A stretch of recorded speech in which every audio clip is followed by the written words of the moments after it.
অনেক পাওয়া না পাওয়া, অসমাপ্ত স্বপ্নের উড়ান, সুখ দুঃখ আর বিষাদ আনন্দের হিসাব নিকাশ শেষ না হতেই চলে গেল আরও একটা বছর, 2023। দুচোখে অনেক স্বপ্ন, আশা, আকাঙ্ক্ষা, আলো আর আনন্দ দিতে আমাদের জীবনে উপস্থিত নতুন বছর 2024। সমাজের সমস্ত প্রবীণ মানুষদের সশ্রদ্ধ প্রণাম জানিয়ে আমি ডাক্তার পুষ্পাঞ্জলি বসু আবার এসে গেছি একটা নতুন গপ্প নিয়ে। প্রকৃতির রঙ্গমঞ্চে আসে 6টি ঋতু একের পর এক। গ্রীষ্মে শুরু হয়, বসন্তে শেষ হয়। তাহলে বসন্ত মানে তো থেমে যাওয়া নয়। বসন্ত হচ্ছে জীবনের প্রতীক, আনন্দের প্রতীক, আনন্দ উদযাপনের প্রতীক। আমাদের জীবনের রঙ্গমঞ্চেও বাল্যকাল থেকে শুরু হয়, শেষ হয় গিয়ে বার্ধক্যে। তাহলে আমরা তো প্রকৃতির নিয়মের বাইরে নই, তবে বার্ধক্যকে কেন শেষ হয়ে যাওয়া বলবো? একেবারেই নয়। বার্ধক্যেরও একটা নিজস্ব বৈচিত্র্য আছে, বৈশিষ্ট্য আছে। তাকে অনুভব করতে হবে, ভালোবাসতে হবে, উদযাপন করতে হবে, আনন্দ করতে হবে। আর আনন্দ করতে হলে চাই সুস্থ শরীর, মন আর কোমল পেলব ত্বক। কি হলো, সবার ভুরু কুঁচকে গেল না? কোমল পেলব ত্বক বার্ধক্যে এও কি সম্ভব? হ্যাঁ, অনেকটাই সম্ভব, যদি আপনার মনটা তরুণ থাকে। এলো যে শীতের বেলা, শীতের দিনে না রোদ পোহাতে দারুণ মজা, আপনারা কি বলেন? কিন্তু রোদ আমাদের স্কিনের সব থেকে যেমন বড় বন্ধু, আবার শত্রুও বটে। এই রোদের গপ্প একটু ছোট্ট করে আপনাদের বলি। সূর্যের যে আলো আমরা পাই তার 6% হচ্ছে আল্ট্রাভায়োলেট রে বা অতিবেগুনি রশ্মি। এই অতিবেগুনি রশ্মি আবার 3 রকমের, ইউভিএ, ইউভিবি এবং ইউভিসি। ইউভি এর বিশেষত্ব কি? অধিক তরঙ্গ দৈর্ঘ্য বিশিষ্ট এবং ত্বকের ইলাস্টিসিটি নষ্ট করে। সমস্যাটা কি জানেন? আপনি ভাবলেন আমি হাত পা সব জামা কাপড়ে ঢেকে রেখেছি, ইউভিএ আমার কোনো ক্ষতি করতে পারবে না। একদম ভুল কথা। জামা কাপড়ের ভিতর দিয়ে, ঘরের পর্দার ভিতর দিয়ে, কাঁচের জানলা বা দরজার ভিতর দিয়ে ইউভিএ খুব সহজেই প্রবেশ করতে পারে। আর ইউভিবি হচ্ছে ত্বকে সানবার্ন ও ট্যানের জন্য দায়ী। আর ইউভিসি তরঙ্গ দৈর্ঘ্য অনেক কম, ব্যাকটেরিয়া ধ্বংস করার ক্ষমতা রাখে, কিন্তু ত্বকের সংস্পর্শে এলেই ক্ষতি করে। জানেন তো, ইউভি রশ্মি ত্বকের মেলানোসাইট কোষকে প্রভাবিত করে মেলানিনের পরিমাণ বাড়িয়ে দেয়। ফলে যদি দীর্ঘ সময় রোদে বসে থাকেন তাহলে ত্বকে কালো বা বাদামি ছোপ পড়ে যায়, যা ট্যানিংয়েরই নামান্তর মাত্র।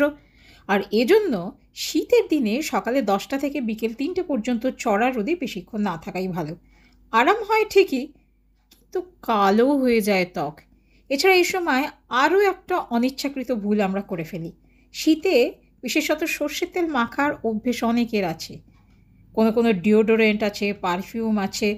আর সর্ষের তেলে তো বটেই, ফটোসেন্সিটাইজার পদার্থ থাকে যা ত্বকে লাগলে, রোদে বেরোলে সহজেই ত্বকে বাদামি ছোপ পড়তে পারে এবং তার সারতে কয়েক মাস থেকে কয়েক বছর পর্যন্ত সময় লেগে যেতে পারে। এই জন্য অনেকে বলেন, আগে না আমি খুব ফর্সা ছিলাম, রোদ লেগে আমার ত্বকটা কালো হয়ে গেছে। সমাধানের উপায় বলি। প্রথম হচ্ছে বার্লি আর মধুর পেস্ট। নিয়মিত স্নানের 10 মিনিট আগে মুখে, গলায়, হাতে, পায়ে বার্লি ও মধুর পেস্ট লাগান। 10 মিনিট পরে ভিজে তোয়ালে দিয়ে ভালোভাবে মুছে স্নান করে ফেলুন।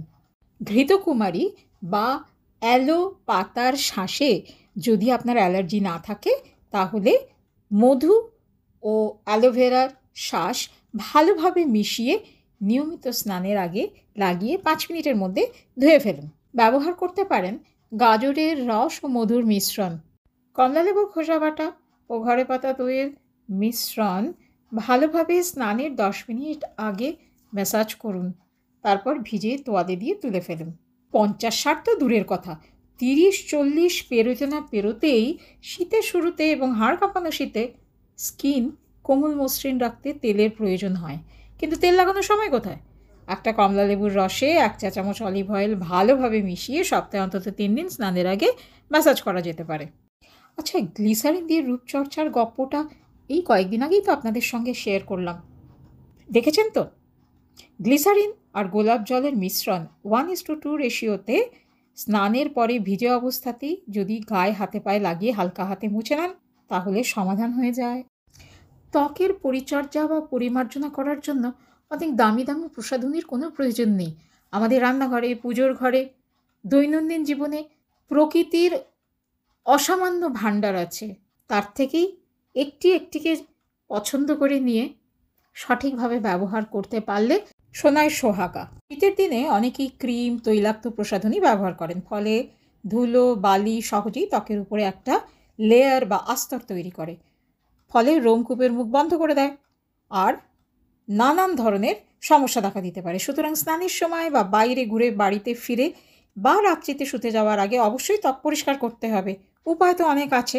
প্রথম হচ্ছে আলুর রসে 2-4 ফোঁটা নারকেল তেল বা অলিভ অয়েল মিশিয়ে মুখে গলায় হাতে ভালো করে মাখিয়ে ভিজে তুলো দিয়ে মুছে ফেলুন। ত্বক পরিষ্কার করার জন্য দুধ পাউরুটির মিশ্রণও কিন্তু ব্যবহার করতে পারেন। শীতের দিনে স্কিনের জন্য এক্সফোলিয়েটিং করা কিন্তু অত্যন্ত প্রয়োজনীয়।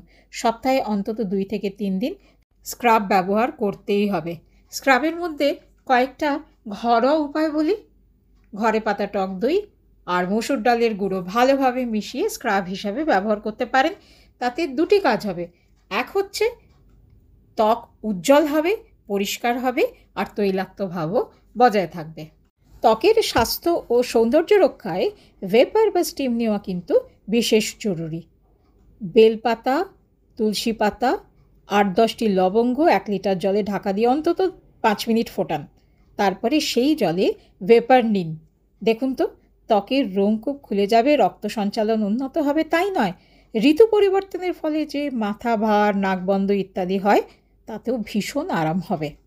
স্নানের আগে কিংবা লাঞ্চ ও ডিনারের ইমিডিয়েট পরে কিন্তু ভেপার নেবেন না।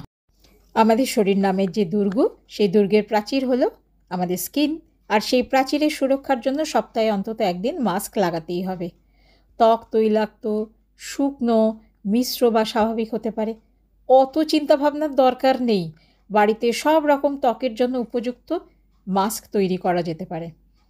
তুলসী পাতা, নিম পাতা, কালো খেজুর দানাবাদ দিয়ে, গাজর কুড়ানো, মসুর ডাল ভেজানো, একটি কমলা লেবুর রস ও তার খোসা একসঙ্গে মিশিয়ে পেস্ট তৈরি করুন।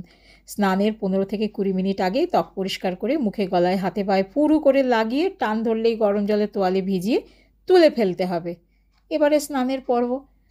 আমি জানি কেউ হয়তো বলবেন, বাপ রে, এত কষ্ট করব কেন, খেজুর খেয়ে নি না, গাজর খেয়ে নি না। সব জিনিসের আলাদা আলাদা উপকারিতা আছে।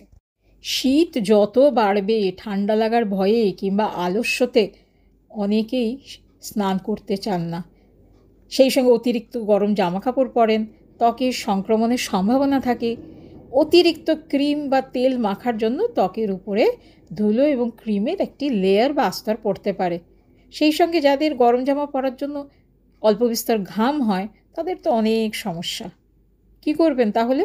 নিয়মিত 1 কাপ তুলসী পাতা, 1 কাপ নিম পাতা 1 লিটার জলে ফুটিয়ে ওই জলে 8-10টি গাঁদা ফুলের পাপড়ি মিশিয়ে ঢাকা দিয়ে 10 মিনিট রেখে দিন। 1 চিমটি কর্পূর মিশিয়ে দিন। ওই জল ছেঁকে নিয়ে গায়ে দিলে তরতাজা লাগবে। তাহলে শীতকালে ত্বকের সুস্থতা এবং সৌন্দর্য বজায় রাখতে আমরা কি করব? শীতে কাবু হয়ে অতিরিক্ত গরম জলে স্নান না করে উষ্ণ জলই ভালো। স্নানের আগে গায়ে তেল মাখলে অবশ্যই তা ভিজে তোয়ালে দিয়ে মুছে তারপরেই জল ঢালা উচিত। অন্যথায় কী হবে? ত্বকের রোমকূপগুলো বন্ধ হয়ে হিতে বিপরীত হতে পারে। রাত্রিতে শোয়ার আগে ক্রিম মাখার অভ্যেস আছে? ভিজে তোয়ালে দিয়ে মুছে তবেই কিন্তু শুতে যাবেন। শীতের শুরুর থেকে প্রচুর ভিটামিন সমৃদ্ধ মরশুমি ফল ও সবজি এবং পর্যাপ্ত পরিমাণে জল খেতেই হবে। সেই সঙ্গে সামান্য ব্যায়াম আর মনের স্ফূর্তি। শীত যদি সারা বছর থাকে তাহলে কেমন হয় বলুন তো? সবাই খুব ভালো থাকবেন, আনন্দে থাকবেন। আর ভিডিওটা ভালো লাগলে লাইক করবেন, শেয়ার করবেন, কমেন্ট তো অবশ্যই করবেন, আর সাবস্ক্রাইব করবেন তো। ওম শান্তি।